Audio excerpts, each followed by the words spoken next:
인생의 풍랑을 만난 사람들에게 주님께서 바람아 잠잠하라 말씀하셨던 것처럼 주님의 은혜가 임하여서 평화가 임하기를 빕니다. 고통받는 이 세계 위에도 주님의 평화가 이루기를 기도합니다. 오늘 성서의 본문은 많은 성서 화가들이 그림으로 표현했지요. 우리 예배당 오른편에도 오늘 본문을 근거로 한 마가복음 또 마태복음의 이 풍랑이 있는 바다 그리고 배 안에 주무셨던 예수를 깨우는 모습을 렘브란트가 그림으로 표현하기도 했습니다.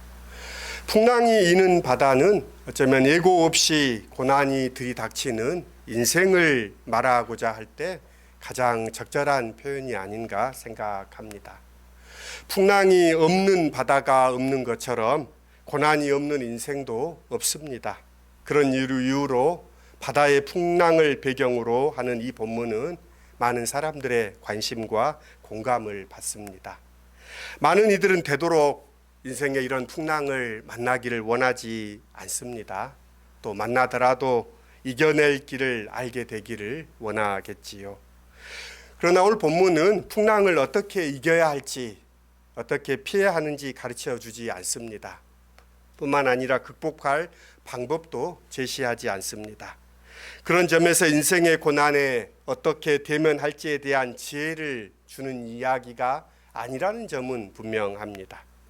예수를 믿으면 인생의 풍랑이 잔잔해진다는 식의 진부한 결론을 반복하는 이야기도 아닙니다. 무슨 이유로 인생이 광풍을 만났는가에 관하여 신앙적인 입장에서 회자되는 보편적인 답변이 있습니다. 주님의 뜻을 따르지 않았기 때문이라는 것이지요. 또 하나님께 감춘 은밀한 죄가 있기 때문에 위급한 어려움을 만난다는 식의 이야기입니다. 물론 이런 사례를 뒷받침하는 이야기가 성경 안에 있습니다. 그러나 또 이와 다른 경우도 등장합니다.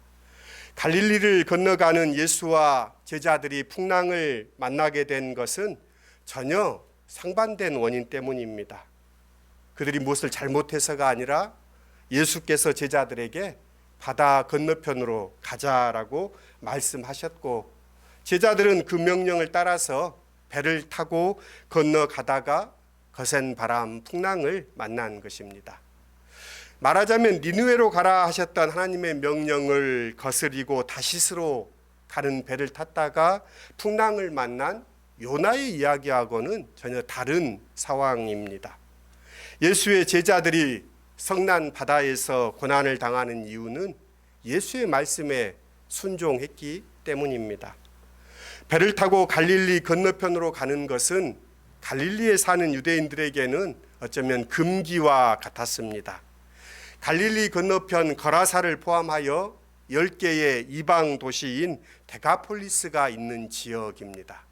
그러니까 경건한 유대인들은 불가피한 일이 아니면 그 도시를 가지를 않았습니다. 이교도의 신전이 있고 우상 숭배가 자행되고 부정한 이방인들이 사는 그곳은 어쩌면 율법을 준수하는 유대인들에게는 금단의 땅과 같습니다. 그런데 그곳으로 예수께서 제자들에게 가자고 말씀하신 겁니다. 예수의 이 말씀은 어쩌면 유대인들에게 금기시 되어 온 이 경계를 넘어서는 일입니다. 유대인들이었던 제자들로서는 복종하기가 쉽지 않은 명령입니다. 아마도 제자들 사이에 여러 반대 의사들이 있었을 것입니다. 일단 배가 출발한 뒤에도 그 안에서도 못마땅해서 투덜투덜하는 제자들도 있었을 것이라고 추측할 수 있습니다. 어쩌면 배를 위험하게 만드는 풍랑이란 그런 제자들 사이에 일어나는 혼란과 충돌을 가리키는 은유일 수도 있습니다. 실제로 초대교회, 초기 교회를 가장 힘들게 했던 난제는 교회 안에 유대인이 아닌 이방인들을 받아들일 수 있는가 하는 문제였습니다. 이방인 고넬료의 집에 가서 복음을 전하고 세례를 주었던 베드로는 다른 동료 사도들로부터 몰매를 맞듯 비난을 받습니다. 이방인들의 사도로 알려진 바울도 많은 교회로부터 배척을 받았습니다. 교회가 이방인에게 문을 연다면 교회는 유대 사회로부터 추방될 위험에 놓인 것이라 교회 내의 비판과 저항이 클 수밖에 없었습니다. 초기 교회들 중 하나인 이 마가복음의 이 공동체도 갈릴리 건너로 가자는 예수의 이 명령에 따르던 중에 배가 높은 파도를 만났다는 이야기는 그런 이방 선교의 어려움을 표현하고 있습니다. 이 풍랑은 인생이 누구라고 할 것 없이 의뢰이 겪는 그런 고난이 아니라 하나님의 뜻을 거역하는 이들이 받는 징벌도 아닙니다. 주님의 명령을 실행하려고 할 때 당하게 되는 어려움, 고난을 말합니다. 교회가 받는 고난입니다. 역사적으로 교회를 상징하는 가장 오래된 이미지는 배입니다. 그래서 교회의 회중석을 가리키는 단어도 배에서 나왔습니다. 교회가 자기 자리를 가리키는 최초의 은유 중 하나인 이 배라는 모티브를 가지고 성서는 이 교회의 모습을 설명합니다. 또 생각해 보면 예수의 제자들도 사람 낚는 어부, 그러니까 선원을 지칭하고 있지요. 이는 곧 그들도 배에 탄 사람들이라는 의미가 담겨져 있습니다. 노아의 방주가 구원 공동체인 교회로 인식하는 것처럼 이 이야기 속에서 풍랑 속에 있는 그 배는 예수의 말씀에 따라 바다로 나아가고 있는 교회이며 그리스도의 공동체인 셈입니다. 풍랑을 피하고 평온함을 제공하는 것이 교회의 목적은 아닙니다. 오히려 교회는 거센 바람이 불더라도 그 바다를 헤치고 나아가라는 명령을 받았습니다. 안전한 항구를 제공받기보다는 항구를 떠나 건너편으로 가는 사람들, 그들이 그리스도인입니다. 예수의 뜻에 따라 나아가는 배에 풍랑이 덮치는 것은 이상한 일이 아닙니다. 거센 물결을 만나고 있다는 것은 어쩌면 교회가 제 길을 바로 가고 있다는 표지이기도 합니다. 노련한 뱃사람들일수록 인간은 바다의 힘과 맞설 수 없다는 사실을 잘 알았습니다. 고대인들은 인간은 결코 바다를 능가할 수 없다고 믿었습니다. 당시 지배적인 세계관인 헬라 신화에 따르면 하늘의 신 제우스의 버금가는 강력한 신이 바다의 신 포세이돈입니다. 이 포세이돈이 바다를 지배한다고 생각했습니다. 구약 성서에서도 바다에 사는 리워야단이라는 괴물이 언급됩니다. 이 괴물을 제압할 분이 하나님밖에 없다라고 시편 기자는 고백합니다. 그래서 제자들은 죽게 되었다라고 이 풍랑 앞에 무서워합니다. 오늘 본문의 이야기의 이채로운 것은 금세라도 배가 뒤집힐 것 같은 배 안에서 예수께서 잠들어 계신다는 점입니다. 제자들은 주무시는 예수를 깨우면서 우리가 죽게 된 것을 돌보지 않습니까? 라고 예수께 항변하듯이 토로합니다. 하지만 예수의 잠드심은 제자들의 안위에 무관심이 아니라 주님은 하나님 앞에 철저히 의지하고 있는 상태입니다. 그러니까 현실에 아랑곳하지 않고 주님은 의젓합니다. 주님의 돌봄을 받지 못한다고 생각하는 제자들은 죽게 되었다고 소리 지르지만 돌보시는 하나님을 신뢰하는 예수께서는 오히려 배 안에서 잠들어 계십니다. 어떤 풍랑도 범접할 수 없는 평안이 예수 안에 있습니다. 어떤 상황에서도 훼손할 수 없는 신뢰가 오늘 이 풍경 안에 담겨져 있습니다. 예수께서는 풍랑에 맞서지 않고 풍랑을 꾸짖으십니다. 마가복음은 여러 차례 예수께서 꾸짖으신 적이 있다고 기록하고 있습니다. 귀신을 내쫓으실 때 귀신을 향해 꾸짖으시기도 하시고 십자가의 길을 가려는 예수를 막아서는 베드로에게도 사탄아 물러가라라고 꾸짖으시기도 하시고 오늘 본문에 바다야 잠잠하라라고 꾸짖으십니다. 주님이 말씀하시고 그대로 됩니다. 예수와 풍랑 간의 어떤 힘의 대결도 싸움도 없습니다. 일방적으로 예수께서 꾸짖으실 뿐이시며 바다는 아무런 재앙도 없이 고분고분해집니다.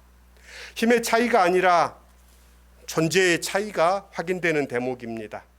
이를 목격한 제자들은 예수의 힘에, 예수의 능력에 탐복한 것이 아니라 예수가 누구신가라는 사실 앞에 압도당합니다. 바다의 풍랑을 꾸짖어 잠잠하게 하는 분, 하나님 한 분이십니다. 이는 귀신의 왕이라는 바알세불이 할 수 있는 일이 아닙니다. 바다가 고요해지고 나서 제자들은 기뻐하지 않고 놀랍게 두려워합니다. 풍랑을 보면서 두려워했던 그들은 풍랑을 꾸짖어 잠잠케 하신 분을 보면서 더 큰 두려움을 느낍니다. 전자가 두려워하지 않아도 되는 두려움이라면 후자는 마땅히 두려워해야 할 두려움입니다. 인간이 감당치 못할 뿐 바라볼 수 없는 거룩하신 분 앞에 생겨나는 두려움인 것입니다. 믿음은 그 분에 대한 신뢰입니다. 그 믿음으로 인해 교회는 검은 바다를 향해 돛을 올리고 신앙인은 세찬 풍랑 속에서도 안연히 잠들 수 있습니다.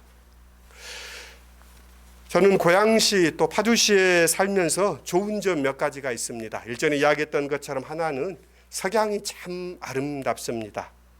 함강과 임진강이 만나는 이 교화를 흘러내려 서해로 흘러가는 강을 배경으로 지는 낙조는 어떻게 이렇게 아름다울까 하는 생각을 매일 하게 됩니다. 또한 또 한 가지는 이곳에 살면서 가까이 강화도가 있다는 것입니다. 건너편 김포를 지나면 강화에 이르고 도시를 떠난 고요함을 맛볼 수 있는 곳이기도 합니다. 저희 집에서 이렇게 강화 쪽을 바라보면 산들이 참 많다라는 생각을 하게 됩니다. 강화도에는 참 산이 많습니다. 가장 높은 산이 만이산으로 시작돼서 이 전등산을 품고 있는 정족산, 또 덕정산, 혈구산, 고려산, 봉우리로 이어집니다.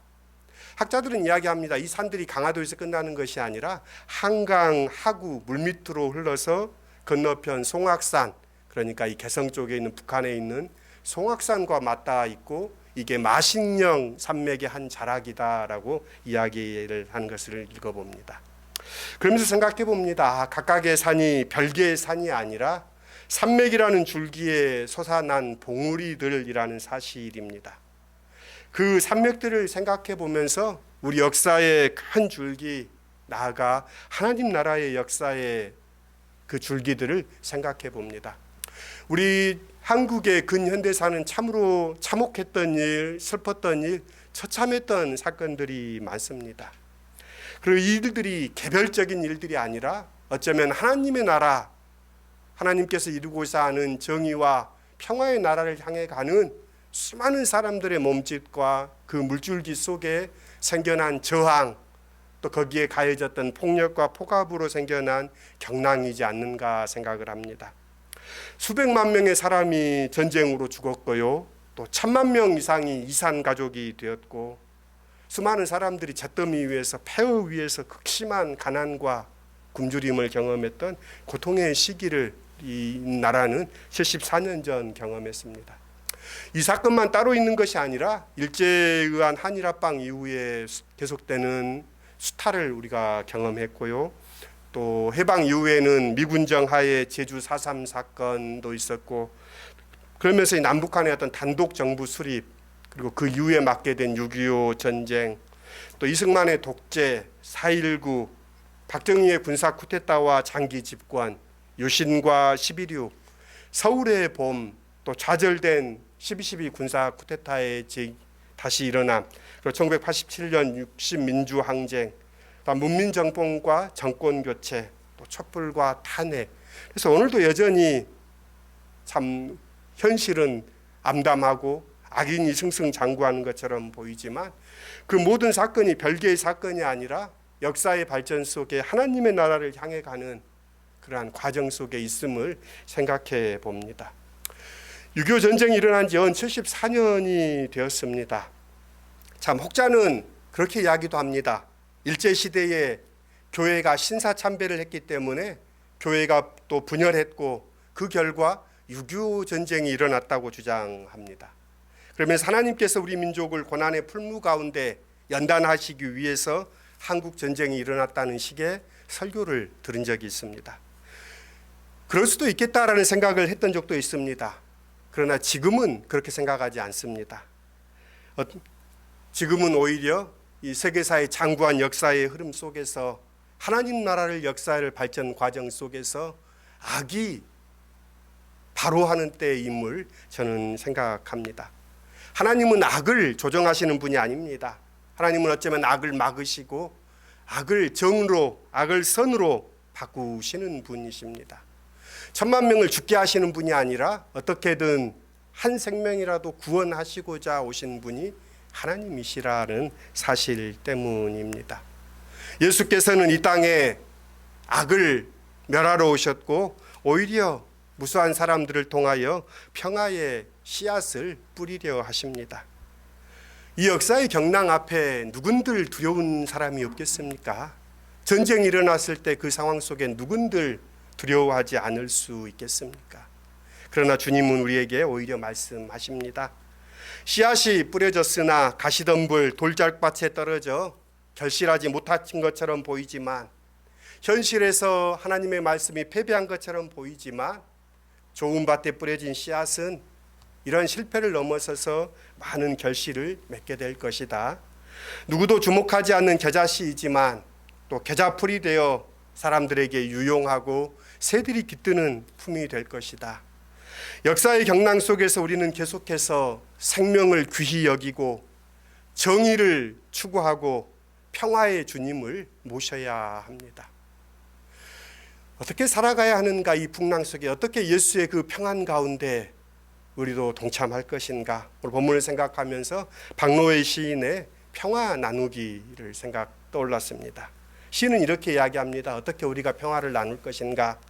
일상에서 일어나는 작은 폭력을 거부하는 것, 세상과 타인을 비난하듯 내 안을 잘 들여다볼 것, 현실에 발을 굳게 딛고 마음의 평화를 키울 것, 경쟁하지 말고 각자 다른 역할이 있음을 인정할 것, 일을 더 잘하는 것만이 아니라 더 좋은 사람이 되려 할 것, 좀 더 친절하고 좀 더 나누며 예의를 지킬 것, 전쟁의 세상에 살지만 전쟁이 내 안에 살지 않게 할 것, 총과 폭력 앞에서도 온유한 미소를 잃지 않을 것, 폭력 앞에 비폭력으로 그러나 끝까지 저항할 것, 전쟁을 반대하는 전쟁을 하는 것이 아니라 따뜻이 평화의 씨앗을 눈물로 심을 것.